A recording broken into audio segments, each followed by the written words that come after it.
les bendiga a todos. Señor les bendiga más. Buenas noches a los hermanos que nos ven. Nuestro estudio de hoy está basado en Segunda de Reyes, capítulo 5. Segunda de Reyes, capítulo 5. Que muchos de nosotros hemos escuchado, hemos leído de esta historia de Eliseo y Naamán, el general del ejército sirio.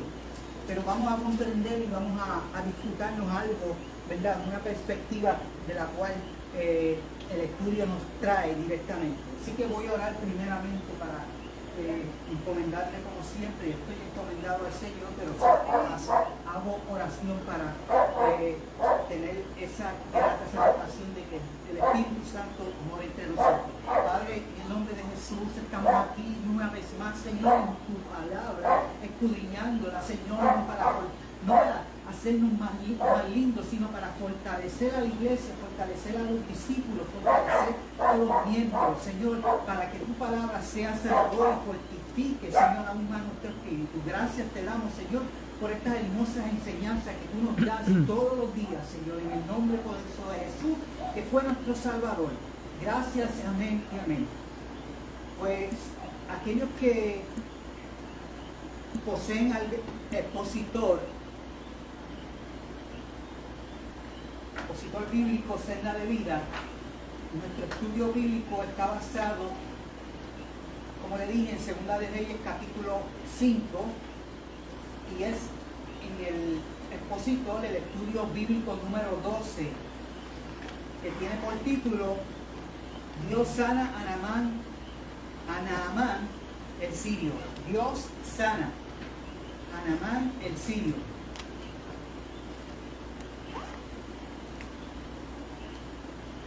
Hay algunos objetivos de este estudio, los cuales hay que mencionar: describir el milagro portentoso de la sanidad de Naamán, integrar al carácter del creyente la actitud que amerita el milagro de su salvación y debatir la manera en que se deben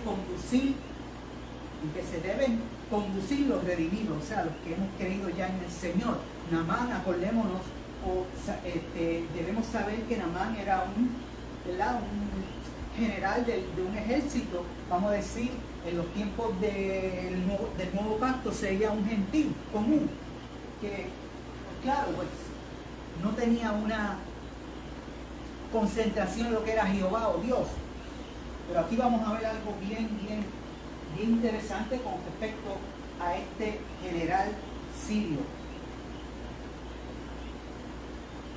Pensamiento central nos dice: la manera en que podemos experimentar los milagros divinos es en obediencia a los requerimientos que Dios ha trazado en su palabra. He escuchado, ¿verdad?, de por qué el Señor no, o por qué no se realizan ya los milagros que en antaño se realizaban por los primeros discípulos, que eran verdaderos cristianos del Señor, y tuvieron la oportunidad de ver la resurrección de Jesucristo y saber que verdaderamente tenían que afirmar su fe en Jesucristo porque lo vieron con sus ojos.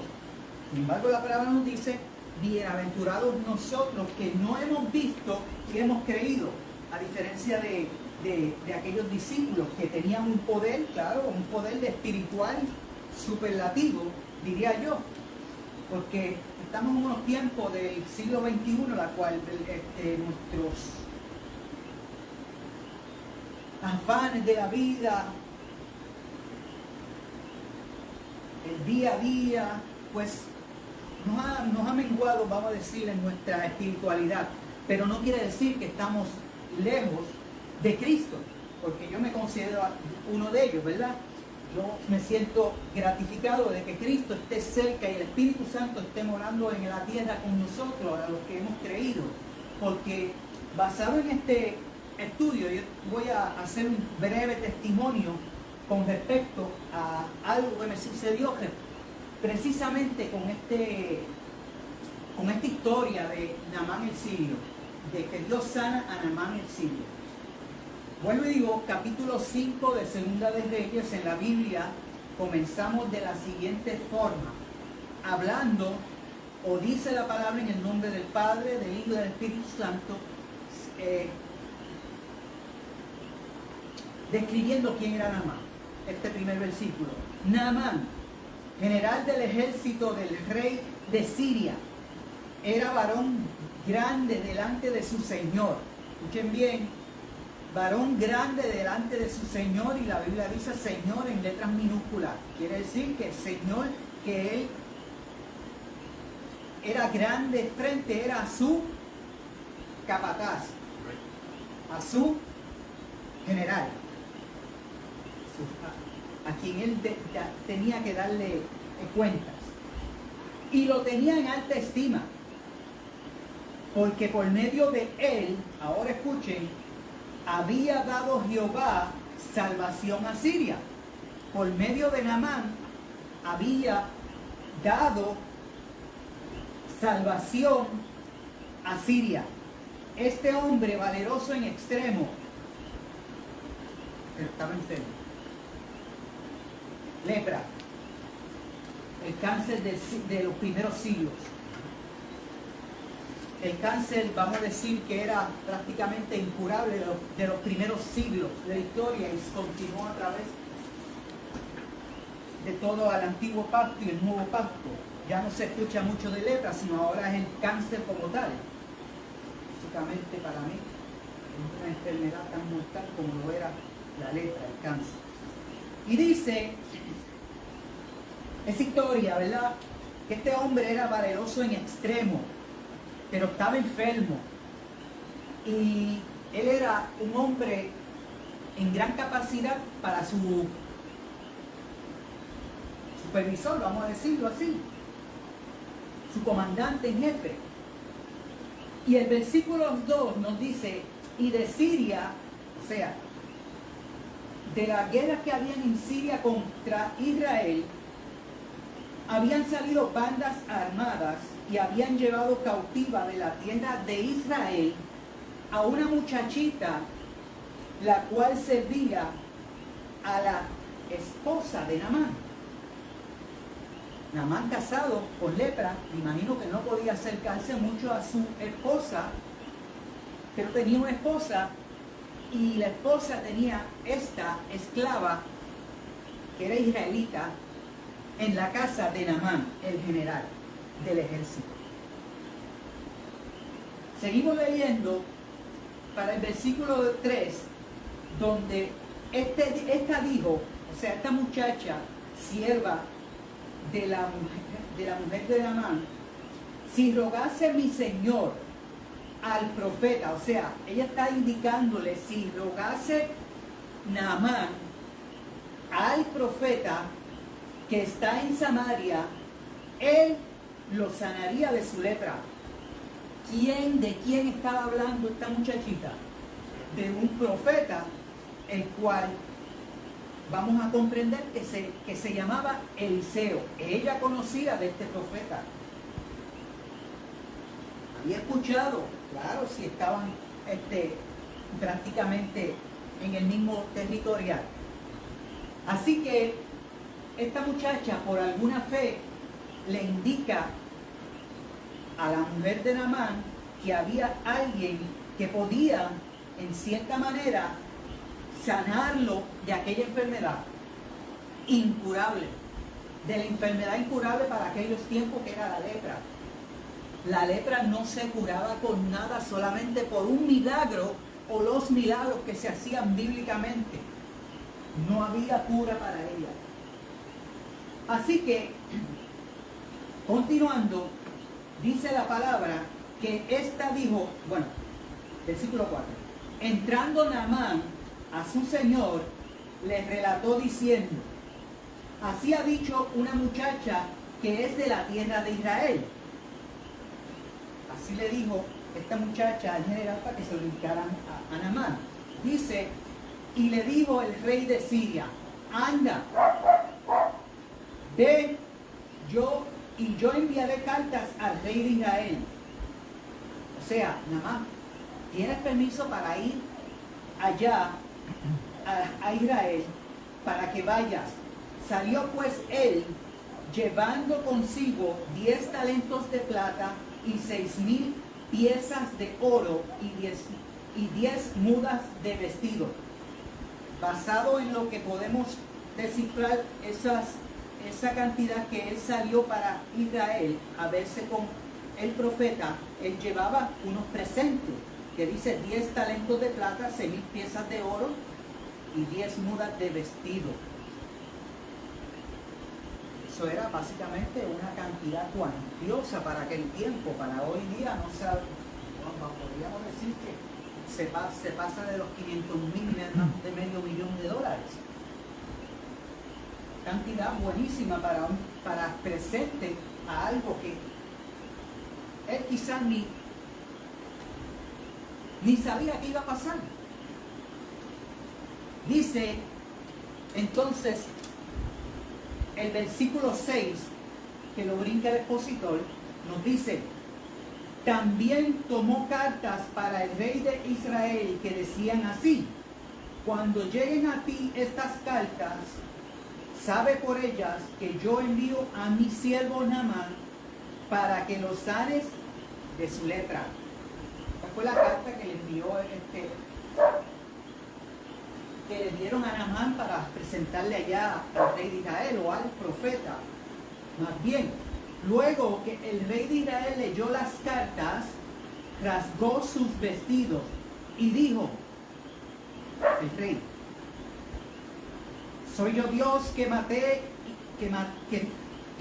y dé vida para que este envíe a mí que sane a un hombre de lepra. Considerad ahora y ved cómo busca ocasión contra mí. Eso dijo el rey de Israel. Lo tenía por ahí, creo que era Josafat. Bueno, de mérito. Sabemos que al rey de Israel, como quien dice, soy yo para hacer, digamos, que esto ocurra o que algo ocurra con este leproso. Bueno, el versículo 8 nos dice luego: cuando Eliseo, el varón de Dios, oyó que el rey de Israel había rasgado sus vestidos, o sea, eso de rasgar sus vestidos es una forma de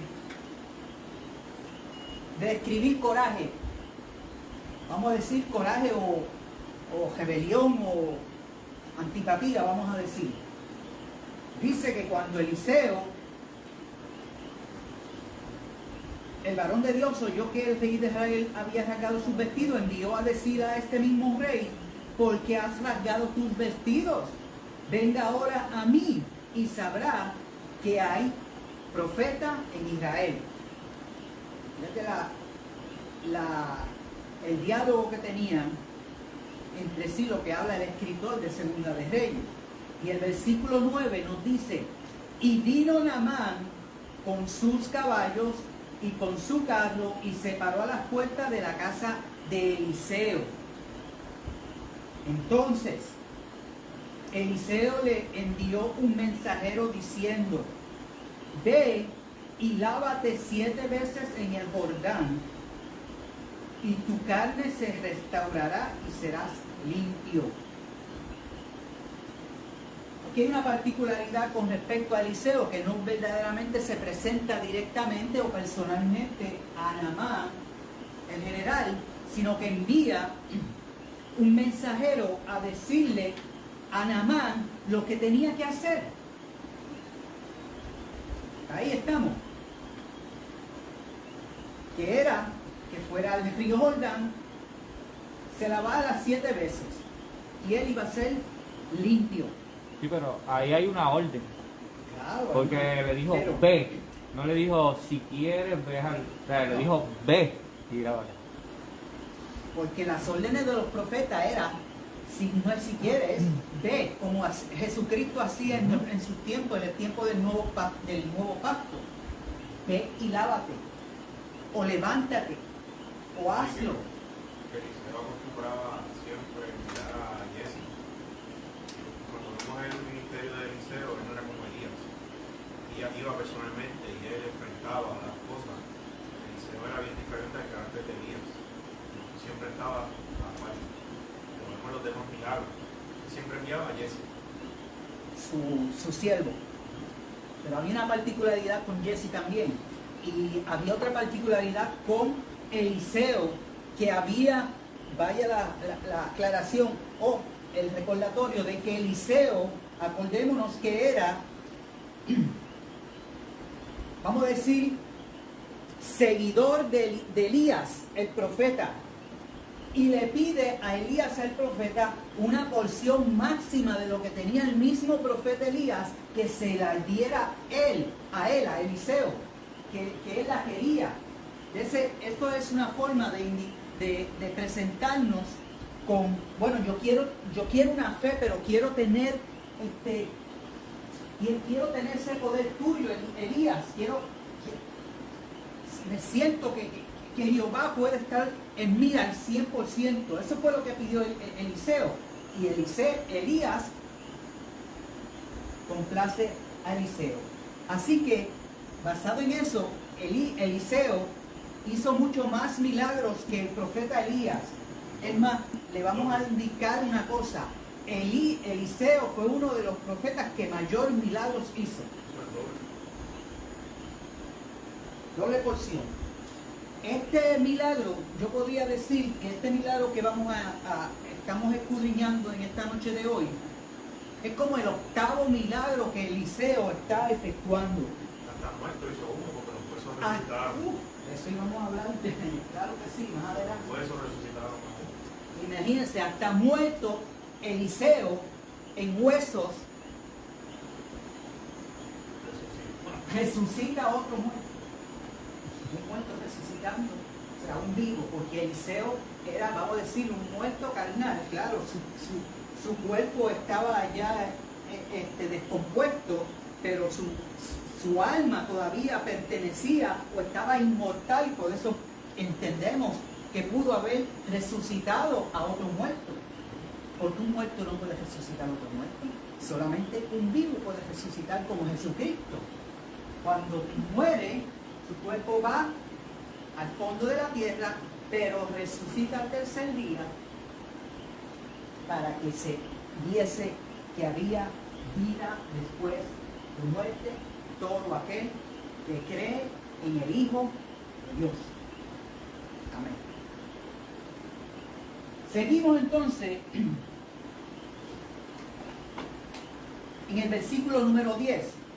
Entonces Eliseo le envió un mensajero diciendo: vete, lávate 7 veces en el Jordán y tu carne se restaurará. Fíjense, simplemente por lo que sale Eliseo, claro, tiene que haber una espiritualidad, un espíritu dominando su alma, su cuerpo, su mente, para decir simplemente y llanamente: dile a ese varón, a ese gentil, a ese general de guerra, que se vaya al río Jordán, se zambulla 7 veces y va a ser limpio. En una ocasión no, en cualquier ocasión que yo no hubiese creído en Jesucristo, que yo hubiese sido un gentil, que no hubiese estado en lo que yo creo hoy día, que venga alguien y me diga: vete allí, aquella agua en posa allí, zambúllate allí, que tu cáncer se te va a curar. ¿Estás loco? ¿Cómo vas a zambullir aquella agua en posa allí? Una vigilancia, puedo coger un parásito. Pues mire que Naamán pensó así, hermano. Vamos a verle esto. Mire que Naamán pensó así. Mire cómo dice el versículo 11. Y Naamán se fue enojado, diciendo, aquí yo para mí, diciendo yo para mí, saldrá él luego, pensando, vamos a decir, yo soy Naamán, saldrá este muchacho, y estando en pie frente de él, invoca el nombre del que él cree, que es el Jehová, le ponga las manos en sitio y yo sano. Mire que simple sería eso. Eso estaba pensando Naamán. O sea, así de simple sería. Fíjense que dice, Naamán se fue enojado diciendo, aquí yo decía para mí, saldré, me voy a parar al frente, y estando en pie invocará el nombre de Jehová su Dios, y alzará su mano, tocará el lugar, y yo me sano. Fíjense que sencillo es pensar, Vamos, decidí coger la aroma de aceite Y que sencillo se nos parece a nosotros como nosotros queremos que sean las cosas. Anda para el cielo. Es lo mismo que está pasando, sí. A veces nosotros actuamos sin estar verdaderamente en el espíritu. Vete unge aquello, vete unge lo otro. Mire, vamos a decir algunas experiencias que yo he visto, hermano. Y yo creo, bueno, hoy día no las discuto, pero al principio decía, pero verdaderamente Jehová habrá mandado que entren dentro de la casa y unjan la cocina, y unjan el cuarto, o unjan la cama, o unjan el inodoro, o unjan, ¿eso es que otra cosa? Eso es lo que yo escuché por ahí. Están hablando de lo mismo, yo creo que es padre. Difícil pensarlo y suena un poquito, ¿verdad?, radical, un poquito ajá. Porque fíjese cómo obraba Jesucristo en sus tiempos, o los discípulos en sus tiempos. A él no le decían, ven Jesucristo y úngeme, o él simplemente iba dentro de la casa y ungía. No. La espiritual de algunos de sus discípulos era, fíjense que Jesucristo decía, espérate, esto no es así. Quédense todos ustedes allá, los que tienen poca fe. Los que tienen poca fe, vente tú, Juan. Vamos para allá. Los de más fe, no es que los otros no tuvieran fe, pero los de mayor fe, espérate, que aquí verdaderamente hace falta unción, verdadera unción. Todo el mundo va afuera. Es más, déjeme solita por la muchachita. Talita Cumí, levántate. Acabó. Y eso de hacer un exorcismo ahí de... Sí, eso es lo que se llama un exorcismo. Eso es como allá, cuando yo vení para acá, una hermana dominicana me estaba diciendo que ve, porque una pastora de allá dijo que el Señor dijo que tenía que ungir las almas para matar a los haitianos. Yo me quedé en un shock cuando yo escuché eso. Yo dije, pero esa hermana después afuera, digo, mira, eso es un poquito. Pero el Señor mandó, así rápido me salió, a guerrear con espada. Y yo, pero espérate, una cosa es que el Señor dé la orden, una cosa es que cojan armas para matar o personas humanas, así tú sabes, de disparo, que lo tenés que ver y que todas las armas de los policías van a matar y que a los haitianos. Dios mío, yo dije que esto, yo como que me volví loca cuando escuché eso. No, es que si hay disparates y siguen habiendo a través de toda la No, y historia. mira, Edward, y el Señor Después es ya claro. me quita el disparate, es la cosa. Y el Señor es claro, porque si el Señor le habló de que vamos a combatir con espada, pues tiene que saber que la espada es esta. Pues, Ajá. con palabra, no es con... Eso fue lo que yo le dije a ella. El Señor dijo la palabra, porque es la Biblia, yo le dije la espada de la Biblia. Exacto. Y oración, tú sabes. Pero ungir armas, de verdad, para matar a los haitianos. Miren, el que tiene verdadero poder como lo tenía Jesucristo cuando le quitó los 7 o los 10 demonios que tenía el endemoniado Gadareno, él no tuvo que hacer un espectáculo allí de exorcismo o algo así, vengan todo el mundo para que vean lo que voy a hacer, magia, palabra, simplemente palabra. Se le enfrentó al Gadareno y aquellos demonios rápido vieron, reconocieron quién venía frente. No fue Gadareno como si, fueron los demonios. Que entonces, en boca del mismo, del alma del Gadareno, dice, vienes a atormentarnos. O sea, pero habían dos almas ahí, una buscando la sanación y otros demonios buscando si el verdadero Dios, que era Jesucristo, venía a sacarlo, que no los matase, sino que lo enviase a un lugar, a otro lugar. Y dice, sáquenlo de esa alma, pero que no... Y que lo reconocieron con el título mesiánico. Pues, o sea, reconocieron a aquel hombre que venía, que era un gran hombre de gran poder, de gran poder espiritual. Era un hijo de David, era Hijo de David. o sea, lo reconocieron como el Mesías. Exacto. hasta los demonios reconocieron a Jesucristo en tierra, que era el Hijo de David, que era el Hijo de Dios. Y que había un poder sobrenatural sobre aquel hombre que cuando se enfrentó al endemoniado gadareno, los demonios que habían dentro de aquella alma los reconocieron. Y el gadareno sufriendo porque quería ser libre, pero los demonios no lo hacían libre. Eso estaba pasando. Imagínate que nosotros hagamos, que digamos, pues como Elías degolló a los profetas de Baal, vamos a degollar a los brujos nosotros. Eso era el tiempo. En ese tiempo fue la orden que Dios le dio al profeta, pero era una cultura totalmente diferente, era un evento diferente, era un pacto diferente, y Dios mostraba su juicio e ira de una manera diferente. Por eso hay que tener cuidado con la gente que dice, tengo el celo de Jehová, porque bajo ese celo que no es dirigido por Dios, pueden hacer cosas y destruir cosas a los cuales Dios no los ha mandado a hacer. En el nuevo pacto no se degolla a nadie. El nuevo pacto es amar al enemigo, es llevarlo, es cubrirlo. Ese es lo que Cristo enseñó. En el viejo pacto era la ira de Dios, que la vimos en el Antiguo Testamento, pero ahora es, tienes que amar al que te hace la guerra. La Biblia nos ha enseñado, a los que verdaderamente hemos recapacitado en la palabra del Señor, nos ha enseñado muchas cosas, de las cuales mencionaré, como la inteligencia que nos debe sobrellevar a nosotros, la sabiduría que nos debe llevar debemos poseer una vez hemos verdaderamente creído en el Señor Jesucristo, y la mansedumbre y la humildad con que obraba nuestro Señor Jesucristo. La mansedumbre y la humildad. No había grandes espectáculos, grandes cosas. Al contrario, él decía, no le digas nada a nadie.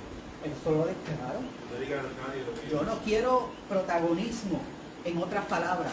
Sí, se lo indicaba, se lo enseñaba a sus discípulos, porque sus discípulos tenían que conocer el grande, no misterio, las grandes enseñanzas, sino que él mismo decía, miren, a ustedes mis discípulos yo les voy a enseñar las cosas como son, pero a los demás, ¿cómo decía él? Parábolas. A las demás masas yo les enseño las cosas por parábolas. ¿Y qué eran unas parábolas? ¿Qué eran parábolas? Eran metafóricas, unas cosas simulando lo que había en la actualidad con algo espiritual por detrás. Exactamente. El sembrador, el pescador, todo era cosas que hacían para que entendieran algo profundo, con algo que podían socializar. Socializar, eso es visual, o sea,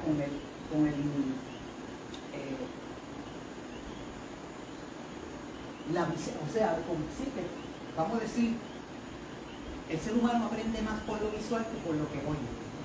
Si yo le presento una película de lo que estamos hablando, ustedes aprenden más.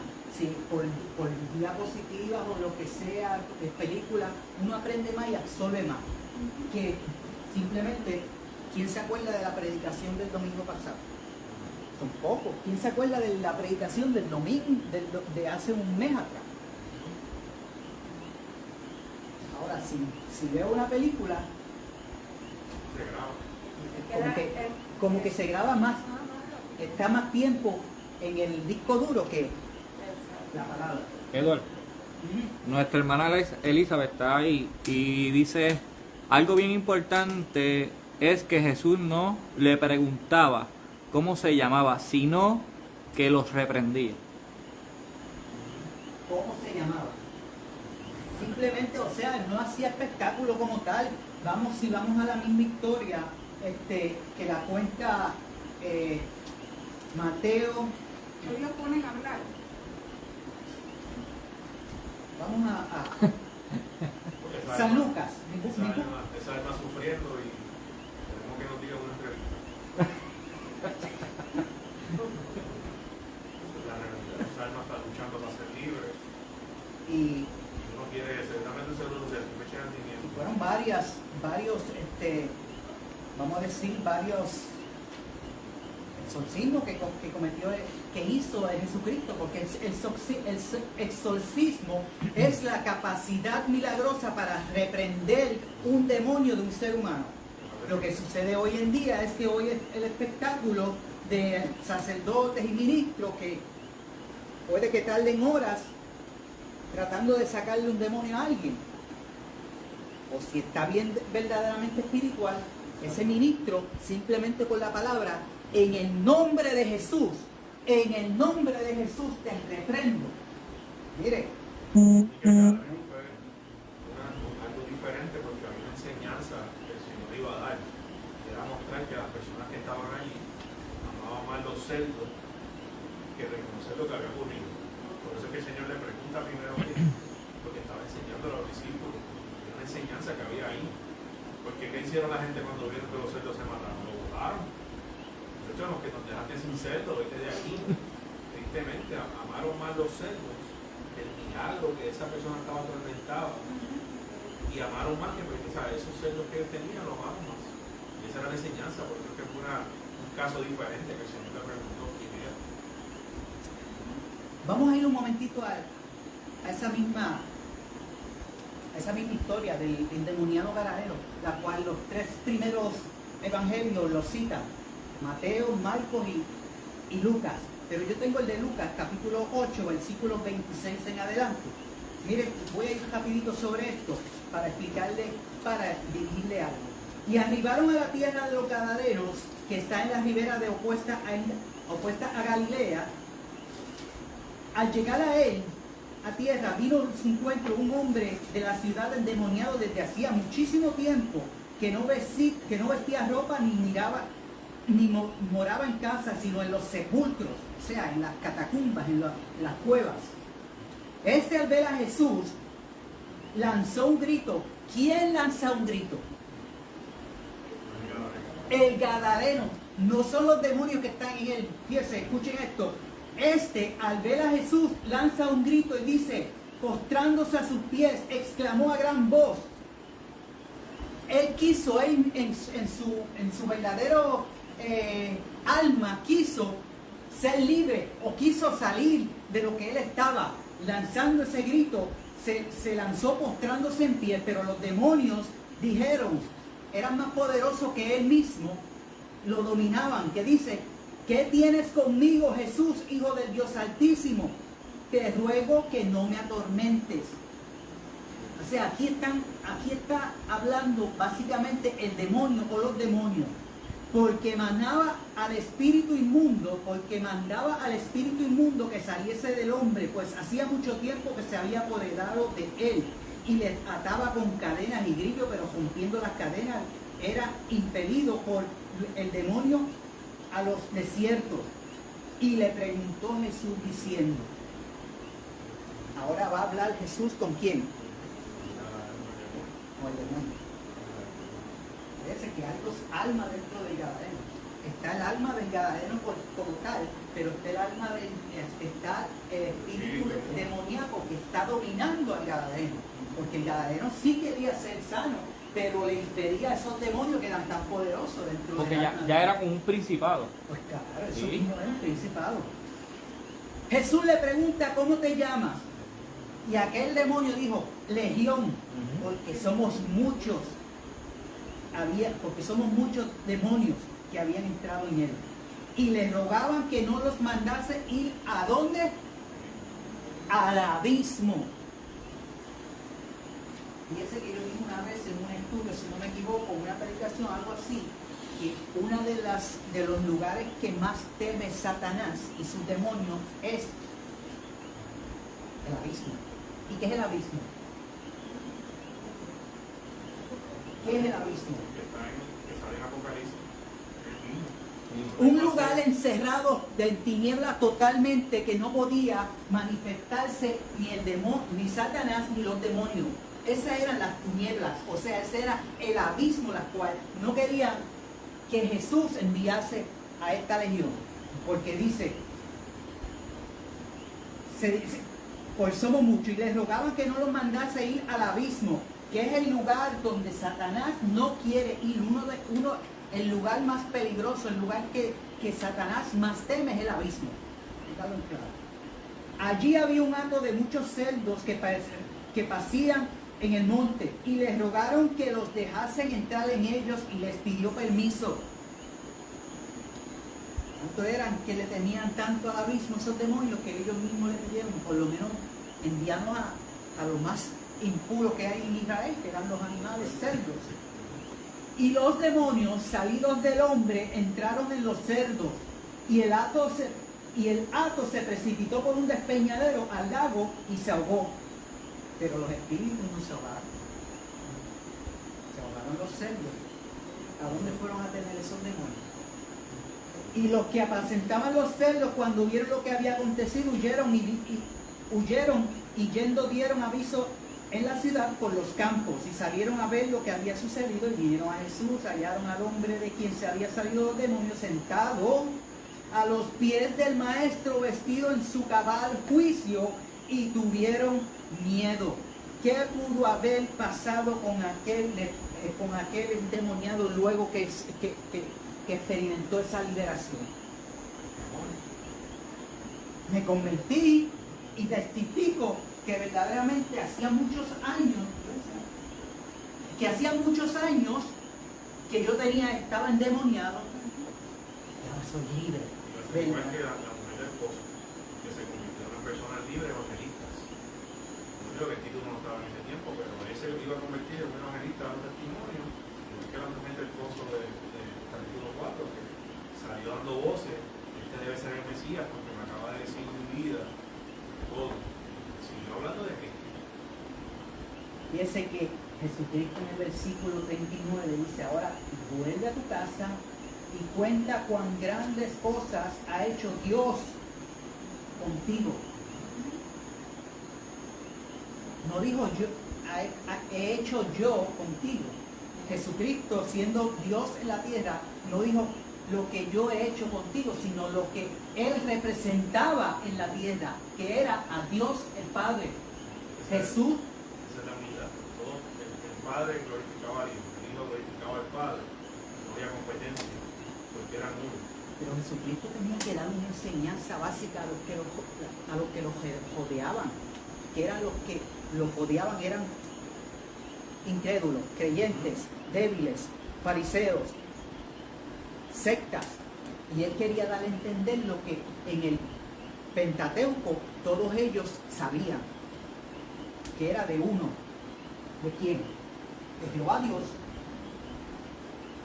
Pues él estaba representando a Jehová Dios en la tierra. Él hizo, por eso mismo le dice a este gadareno: ve y cuenta cuán grandes cosas ha hecho Dios contigo. Él se fue publicando por toda la ciudad cuán grandes cosas había hecho Jesús con él. Claro, él, por no ver a Dios, por no saber de quién era Dios, fue Jesús. Pero Jesús le dice: y represéntame a mí con Dios. O sea, representa a Dios, que yo no fui el que te sané, fue Dios mismo. Pero ahí era también una estrategia, porque a la misma vez iba a enseñarles que Él es Dios. Y él lo decía: yo represento al Padre, yo soy el Hijo. Y había ahí, pues él decía lo que ha hecho Dios, pero él iba a decir Jesús.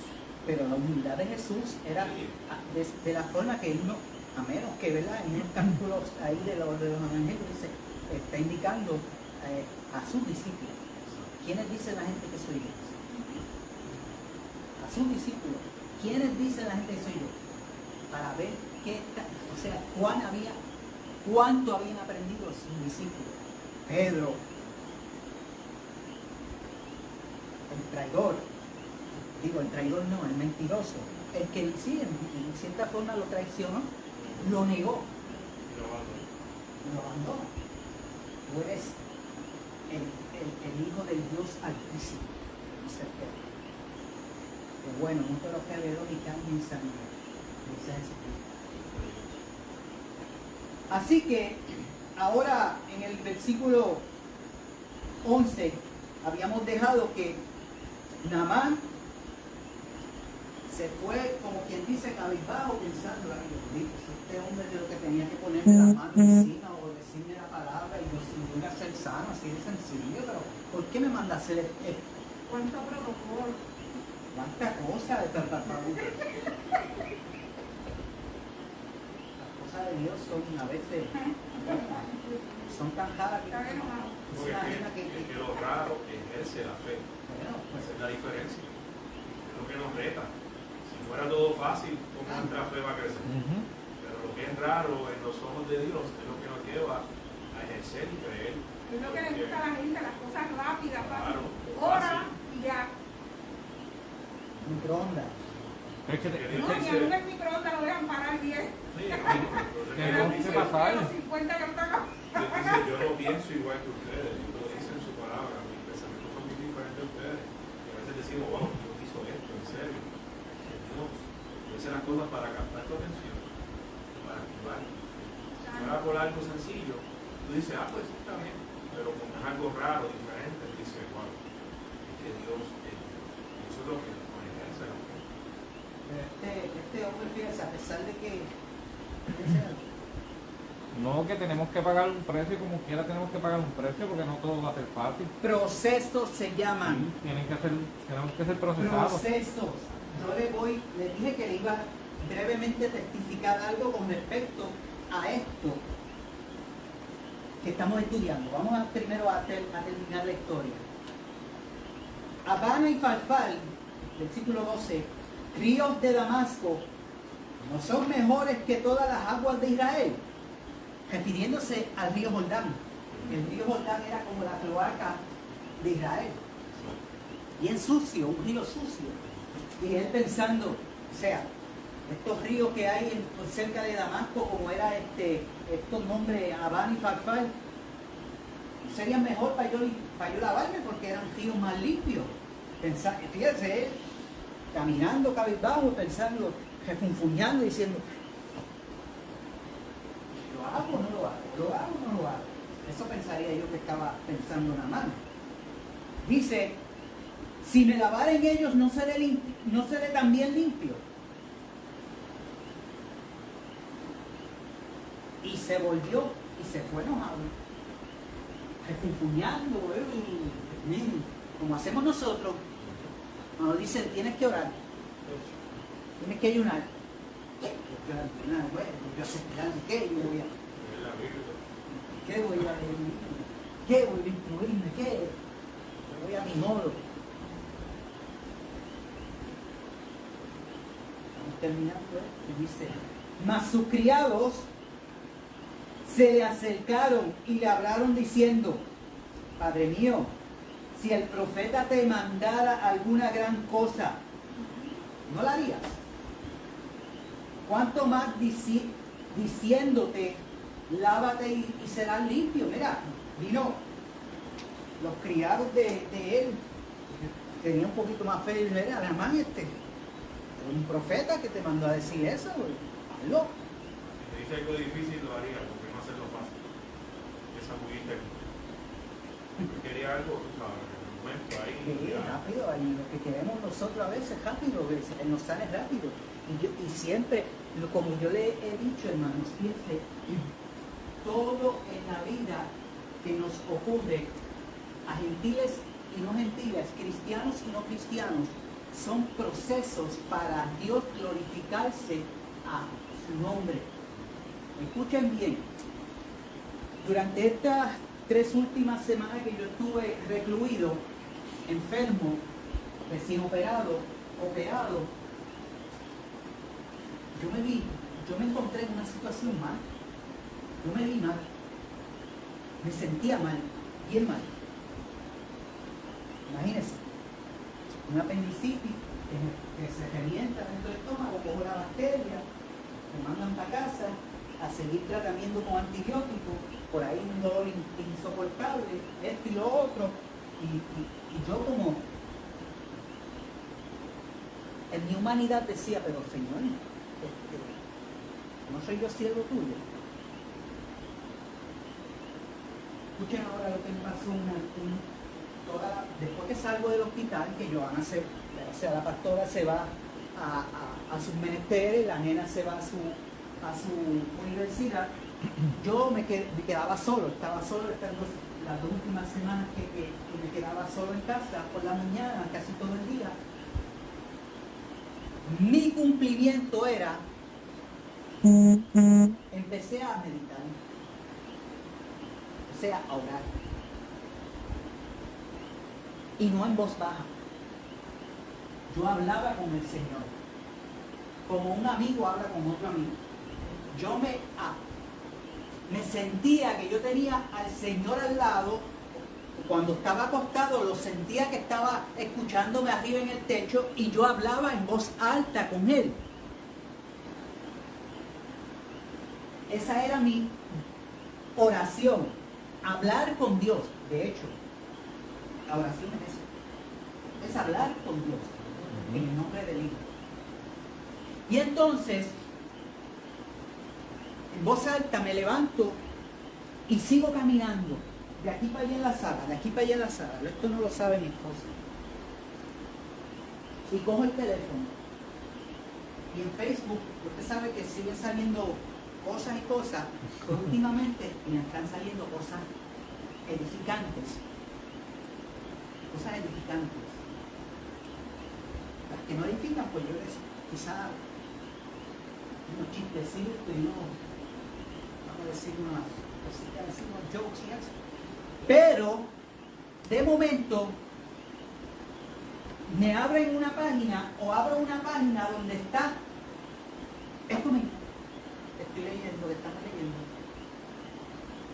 Donde sale este hombre, un general vestido de militar, pero la cara que daba verdaderamente tristeza y pena.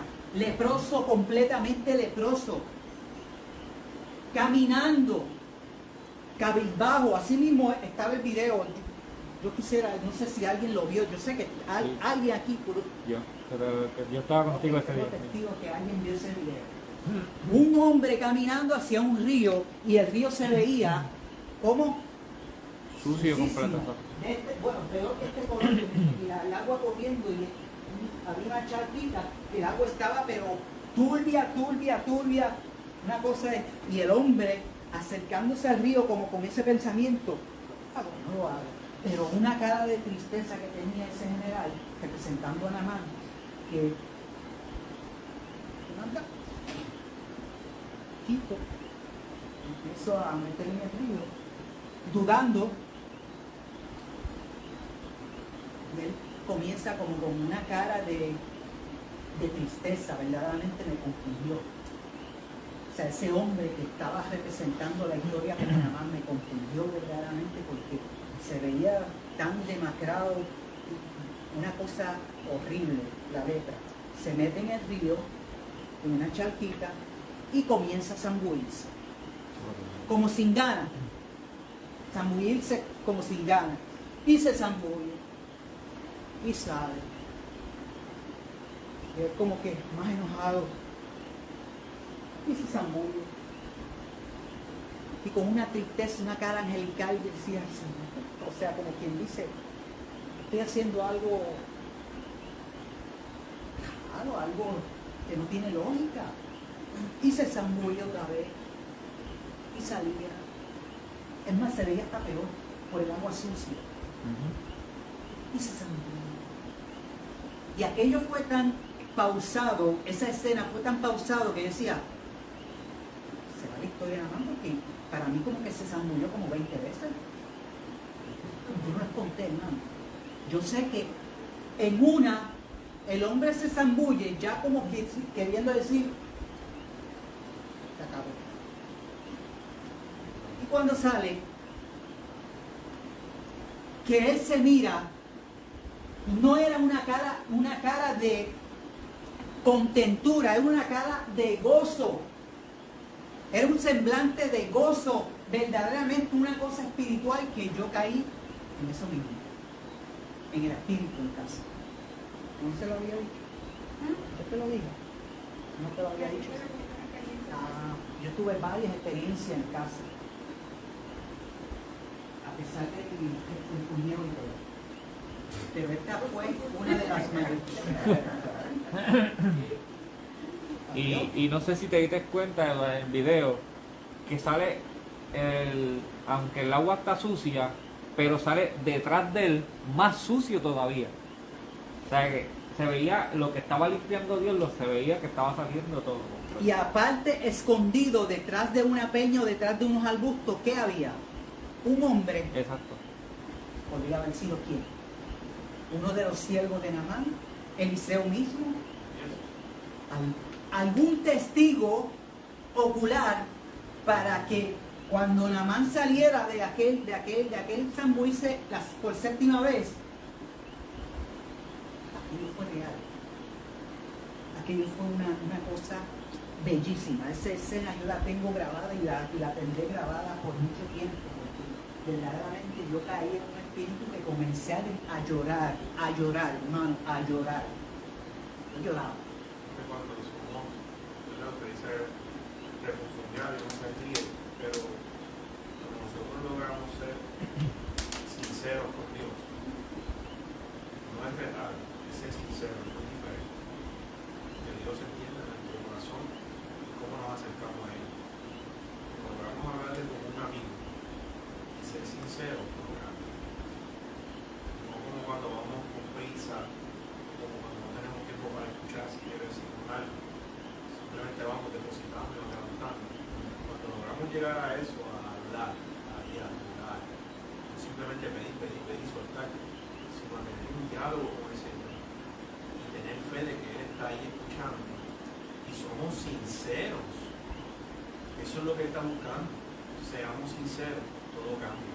Eso es una cosa muy grande, la cual hacía tiempo no experimentaba con respecto a hablar con Dios, de tú a tú, sin reclamarle, simplemente hablándole como un amigo. Señor, bueno, es que como fue tan espiritual que yo no puedo repetir, no puedo decirle que yo hablaba con el Señor, pero hablé con el Señor. Y en su respuesta me da a entender de que todo en la vida es un proceso basado en ¿qué? En la perseverancia. Porque aun cuando yo fui por primera vez al hospital doblado del dolor, estaba doliente, pero en mi mente no me pasó pedirle a Dios ni orarle a Dios, porque estamos en un dolor que no hay concentración para uno ponerse a orar, ayunar, qué sé yo. Bueno, yo ayuné por 6 días obligatoriamente. Y eso me ayudó físicamente. Pero en mi hogar me dan las respuestas a que hablando con Dios, Dios se manifiesta y Dios te pone a ti en el lugar que Él quiere ponerte, ya sea pasándote por el sedazo, por un filtro, a ver si verdaderamente o tú te quedas encajado en el filtro o si pasas el filtro. Y es bien reconocible y bien entendible, hermanos, que yo comprendí que tenemos que ser filtrados, pasar por el filtro, no quedarnos en el sedazo. Eso yo comprendí en este proceso que yo he pasado sin número de procesos, hermano. De dolor, de angustia, de mentalmente. Y ahora comprendo, como dice, que sí hay Dios. Ahora no, hace tiempo. Comprendo que sí hay un Dios que está pendiente a sus hijos.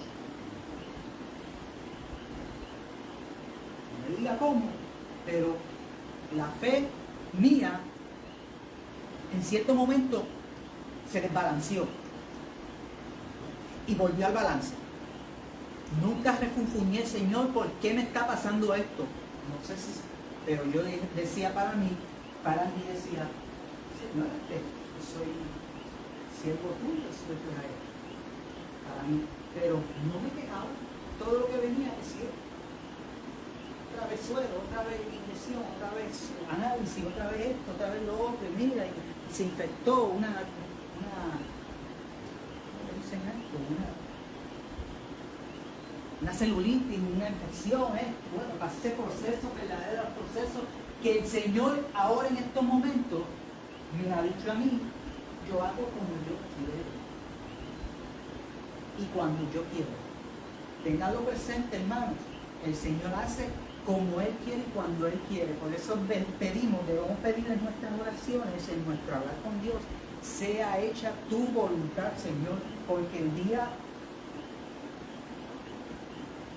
de mi fin o de nuestro fin está preestablecido, está destinado en las manos de quién. ¿Qué diferencia hace esa conversación cuando no es algo que si nos arrodillamos, pues voy a poner un reloj para estar 2 horas, 3 horas, ¿verdad? Que muchas veces pues, lo hacemos, pero tenemos eso en la mente y ya tenemos esa carga, quiero estar 2 horas ahora, quiero estar 1 hora ahora, y eso nos va robando la concentración. Es correcto.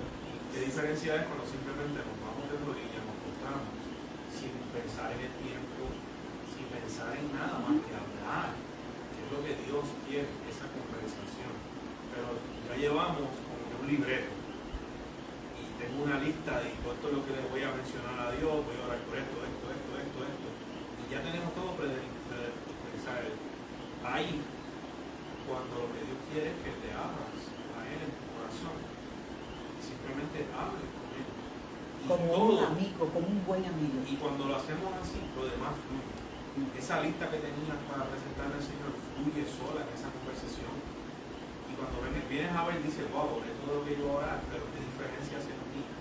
Porque simplemente no me senté con un libreto delante del Señor a presentar unas cosas, unas peticiones, que no es que sea malo, jamás. Es la manera en que lo hacemos. Es que Dios quiere que nos acerquemos. Por eso dice, ¿sabes? Acércate confiadamente. No vengas con un libreto, ven confiadamente. Sin un panfleto, sin un bosquejo. Nada. Espontáneamente me salieron, o sea, las conversaciones o las oraciones que yo estaba haciendo eran conversaciones oratorias, pero eran espontáneas, que no fueron, digamos, me voy a arrodillar, voy para la iglesia, me voy a arrodillar y voy a decir, Señor, aquí estoy, sálvame, cuídame, llévame, líbrame de todo pecado, libra a mi familia, esto y esto, y 5 minutos y se acabó. Es una predisposición, pero no, hermano, yo he aprendido que cuando espontáneamente tú quieres verdaderamente escuchar la voz de Dios, o te sientas con la palabra de Dios, o te sientas en meditación, en silencio, en retiro, en el monte, en el cuarto, en la sala, donde sea, si verdaderamente, espontáneamente tú quieres verdaderamente tener una conversación. Mire, yo no soy verdaderamente, perdóneme hermano, pero no se confunden, yo no soy una persona de oración. De decir, voy a orar 1 hora, voy a orar 2 horas, voy a orar. Pero sí todos los días me encomiendo al Señor. Todos los días estoy presente de que algo me dirige, algo superior a mí, a mi carne, me está dirigiendo. ¿Y qué es eso? El sello del Espíritu Santo, la cual fuimos sellados cuando creímos. ¿Cuándo es que se va ese sello? ¿Cuándo es que se va ese Espíritu Santo? Cuando nosotros mismos arrancamos ese sello de nuestra frente y digo, pues no voy a seguirlo, porque voy a vivir un momento. Así pensamos, hermano, voy a vivir un momento, me quito el sello, vamos a vivir un momento y Dios a la larga me va a dar la oportunidad, porque estamos en tiempo de gracia, así pensamos, de perdonarme. Y si no pasa, y si pasa otra cosa, Dios sabe el destino de cada uno, pero yo no me voy a arriesgar a tratar de sacarme lo que Dios me puso en mi frente, que fue el sello del Espíritu Santo, para disfrutarme un momento de la vida, teniendo la vida eterna presente. Pero la consecuencia es eterna. La consecuencia es más allá, al más allá. Estamos luchando, ¿por qué? por algo que hemos creído que es, ¿qué? En Jesucristo como nuestro Salvador, para nosotros poder estar en un reino que Él nos prometió. ¿Por qué es que estamos en la iglesia? ¿Por qué es que estamos perseverando? ¿Por qué perseveramos? ¿No es por una salvación? ¿O es por...? Bueno, la salvación a mí me da una tangente que me dice, bueno, si yo quiero ser salvo, yo tengo que ser un hombre de bien, yo tengo que ser un ser humano de bien. ¿Y quién me dirige a ser un ser humano de bien, de moral y de ética? Ese que me selló cuando yo creí. Ese que me selló cuando yo creí que fue el Espíritu Santo, es el que me hace caminar a mí sin tratar de resbalar, porque podré resbalar involuntariamente.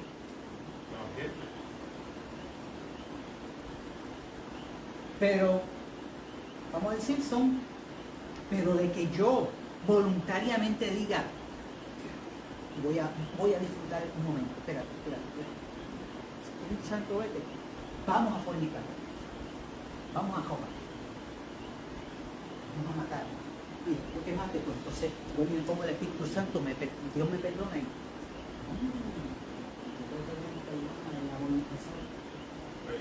Está peligrosísimo. Por eso yo digo que el que viene realmente a ser libre, o sea, va a salir de él y Dios lo va a librar. También viene el que va a ser libre, pero cuando sale por esa puerta, vuelve otra vez a lo mismo. O sea, ese no vino con ese corazón dispuesto a que Dios lo cambiara por totalmente. Porque mira que están luchando con tantas ataduras y no son realmente honestos con exacto. Dios. ¿Ves? Que tienen que hablar con Él realmente. En una constante recaída, reincidiendo en lo mismo. Y entonces, porque no han sido todavía libres, nunca le han entregado a Dios esa parte de ellos, que es la que los hace caer. Exacto. Nos hacemos lo fuerte ante eso, ¿entiendes? Porque si yo sé que mi debilidad son, por decirle, el cigarrillo, pues yo no puedo hacerme la fuerte ante lugares donde están fumando, porque yo sé que yo era una fumadora y tal vez crónica. ¿Y qué va a pasar? Va a llegar el momento en que el humito, la sensación de volverlo a sentir en mi boca, me va a hacer volverlo a coger. Pues entonces es algo que yo tengo que entregarlo a Dios, yo tengo que declararlo. Yo necesito ser libre del cigarrillo, yo necesito ser libre del alcohol. Hermano, ayúdame a orar por esto. ¿Por qué ocultarlo? Habla con Dios mismo, claro, indicándole tu problemática, como lo hacemos, como lo debemos hacer. Y yo le he dicho en muchas ocasiones, hermano, aprenda a orar primero por usted. Aprenda a pedirle al Señor primero por usted. Aprenda a hablar con el Señor primero por usted. Para ahí entonces usted puede presentar a su familia, a su amigo, a su hermano, a su esto. Pero aprenda primero a dirigirse a usted como la base de que estoy siendo influenciado verdaderamente por el Espíritu Santo. Porque muchos hermanos no hablan y caen en lo que vemos muchos jóvenes cayendo constantemente en la pornografía. Porque y tenemos adultos que han caído también en la pornografía, buscando, ¿verdad?, en el aparato, en el celular o en la computadora, y de repente baja algo y se ponen a verlo, y cuando vienen a ver, una página te lleva a otra página te lleva a otra, y cuando vienes a ver estás viendo. Pero ¿por qué es que ellos no lo hablan? Porque inmediatamente yo se lo diga, vamos a suponer, me voy a acercar al hermano de la iglesia para decirle, mira, me pasó esto y pues caí, no me pude contener, pues vamos a decírselo a la pastora porque hay que ponerte en disciplina. ¿Usted me entiende?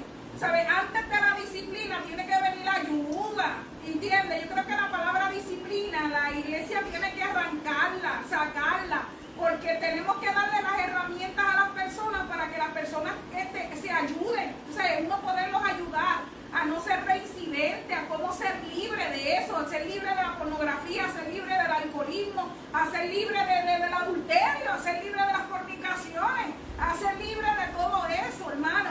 Pero por eso es, porque no inmediatamente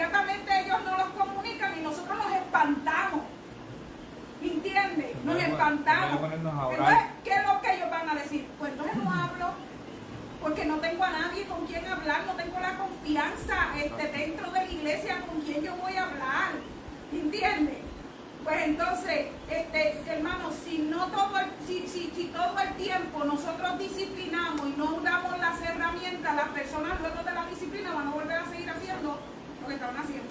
Yo creo en la disciplina. Lo que Oh, pasa sí, es que la claro. disciplina hoy en día se ha transformado, hoy en día no, desde hace siglos se ha transformado en lo que es sinónimo de castigo. Miedo. Miedo, castigo, o sea, fallaste.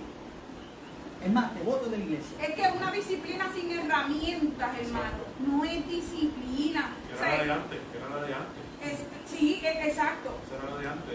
Esto es lo que hay y te quedas ahí un año. No, y que antes era peor porque antes te lo decían desde el frente. Y te das Desde ahí. El hermano hizo esto, va a estar sentado un año. Ay, y no te quiero que pongas trompa y vas a venir y te vas a sentar al frente y no puedes tocar ni instrumento. Yo no sé los hermanos antes, pero no podías tocar ni un instrumento porque te lo contaminaba. No te Y podías no puede sentar en faltar. la iglesia. Y no podías faltar Tengo porque que ver. tenías que venir ahí.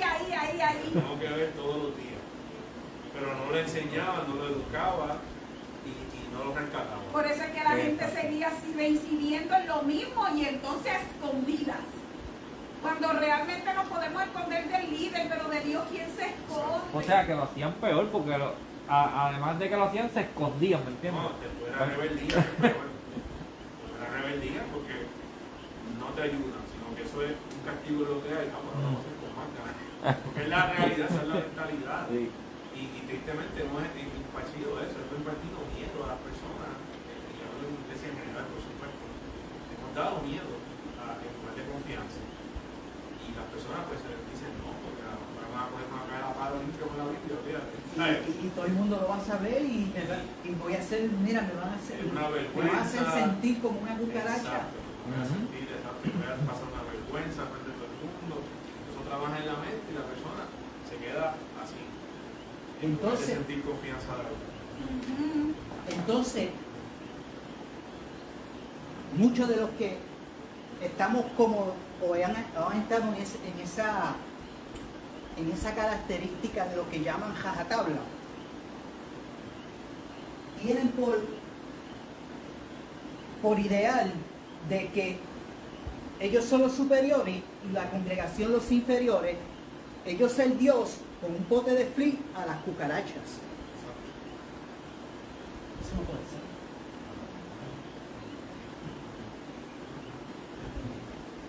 La disciplina es una corrección. Bien, bien.